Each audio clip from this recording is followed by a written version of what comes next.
Midface implants. Who are they good for? What are they? How do we place them? What are the pros and cons? So midface implants are a really important part of my practice to give patients the most optimized appearance possible. Why would we ever need to have an implant in the midface, which is this middle portion of the face? Well, it's for these patients who have what we call a negative vector midface architecture. What that refers to is when the cheekbone, which you can put your finger on, is set back behind the eyeball. That relationship of the cheekbone set back behind the eyeball gives several aesthetic characteristics that are not very attractive, or at least lead patients to come in and consult with me.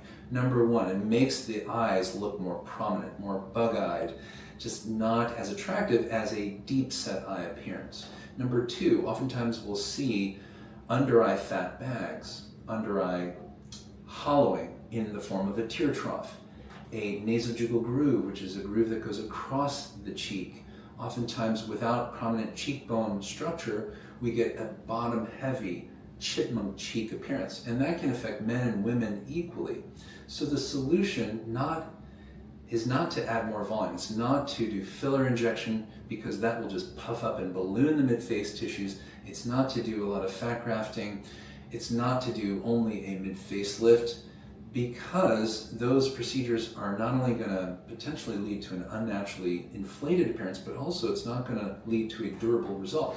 We need to enhance the bone structure. So this is where midfacial implants really come into play. There are three implants types that I use, and I'm going to go through them. All of these implants are made of a material called porous polyethylene, which is the most biocompatible, lowest risk of problems type of material. It's been around for 50 years. Since the 70s, this technology was developed. The idea is if we have an implant that is shaped in a way that can accentuate the midface bone structure, and in this case, this is called a midface rim implant. It sits right over the eye socket bone and this yellow-blue junction, which is the cheekbone. If we place it in an artful way, then that can give better projection, give a little more width to the midface, give more support to tissues, which is critical for the durability of our results. By doing that, we get more definition naturally. We get more shape naturally. We get better width and proportions of the face naturally. Really critical to use these implants when they're needed and not try to compensate with soft tissue ballooning procedures such as fat grafting only or mid-facelift, which are important but don't replace the importance of the implants. Now, there are other types of implants such as this one. This is a very powerful implant that I use very frequently. It's a boomerang shape, and the idea here is that we're augmenting the eye socket rim right there.